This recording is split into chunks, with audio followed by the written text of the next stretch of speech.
एक बार एक व्यक्ति अपने जीवन से बहुत दुखी था। उसके जीवन में कई समस्याएं थीं। वह अपने परिवार का सही तरीके से ध्यान नहीं रख पा रहा था और कई बार तो उसे जीवन नष्ट कर देने के ख्याल भी आने लगे थे। वह किसी उपाय की तलाश में था।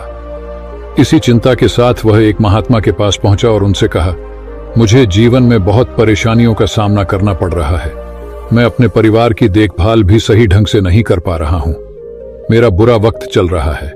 कृपया मुझे एक आसान उपाय बताएं जिससे मैं इस दुख से बाहर निकल सकूं। महात्मा ने उसे ध्यान से सुना और मुस्कुराते हुए बोले, मैं तुम्हें एक उपाय बताऊंगा, लेकिन पहले तुम्हें एक छोटा सा काम करना होगा। पहाड़ी के पास एक मंदिर है और उसके पास चींटियों का एक घर है। तुम्हें अगले 7 दिनों तक वहां जाना है और बिना किसी चींटी को मारे उनका घर हर दिन तोड़ देना है। वह व्यक्ति यह सुनकर चौंक गया और सोचने लगा कि यह किस तरह का काम है, लेकिन उसने महात्मा की बात मानी और अगले दिन पहाड़ी पर गया। वहां पहुंचकर उसने देखा कि चींटियां अपने घर में भोजन इकट्ठा कर रही थीं। उसका मन कमजोर हो गया, लेकिन महात्मा की बात को याद कर उसने उन चींटियों का घर तोड़ दिया। चींटियां इधर उधर भागने लगीं और वह दुखी मन से घर लौट आया। अगले दिन वह फिर से पहाड़ी पर गया और देखा कि चींटियों ने फिर से अपना घर बना लिया था। उसे यह देखकर आश्चर्य हुआ कि इतनी मेहनत के बावजूद उन्होंने फिर से घर बनाया है। उसने फिर से वह घर तोड़ दिया। वह लगातार यह करता रहा, लेकिन चींटियां हर बार नया घर बनाती रहीं। तीसरे दिन उसने देखा कि चींटियों ने कुछ दूरी पर नया घर बना लिया था।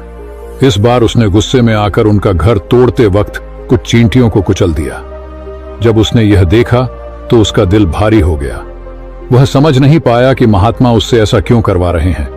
उस रात उसे अपने किए पर पछतावा हुआ और अगले दिन वह चींटियों के लिए आटा लेकर आया और उन्हें खिलाया। 7वें दिन वह महात्मा के पास पहुंचा और बोला, महात्मा जी, मैंने चींटियों का घर कई बार तोड़ा, लेकिन अंत में मैं खुद को रोक नहीं पाया। मैंने उनके प्रति दया महसूस की और उन्हें नुकसान पहुंचाना बंद कर दिया। अब मुझे कोई रास्ता नहीं दिख रहा है जिससे मैं अपने बुरे समय से बाहर आ सकूं। महात्मा ने मुस्कुराते हुए कहा, बेटा, मैं तुम्हें चींटियों का घर तोड़ने के लिए नहीं भेजा था। मैं चाहता था कि तुम उनसे कुछ सीखो। पहली बात, तुमने देखा कि चींटियों ने हर बार अपना घर तोड़ा जाने के बाद भी हार नहीं मानी। हर बार वे अपना नया घर बनाती रहीं। यही जीवन का सबसे बड़ा सबक है। चाहे जितनी भी बार तुम्हारा जीवन कठिनाई से भरे, तुम कभी हार मत मानो। बार बार प्रयास करो, क्योंकि जब तक तुम हार नहीं मानते तुम वास्तव में हारते नहीं हो। उन्होंने आगे कहा, दूसरी सीख ये है कि जब बुरा समय आता है तो हमें लगता है कि यह समय कभी नहीं जाएगा, लेकिन यह समय भी एक दिन गुजर जाएगा। जीवन में धैर्य और निरंतर प्रयास ही सफलता का मूल मंत्र है। तुमने चींटियों से यह सीख लिया है कि चाहे कितनी भी कठिनाइयां आएं, हमें हमेशा आगे बढ़ते रहना चाहिए।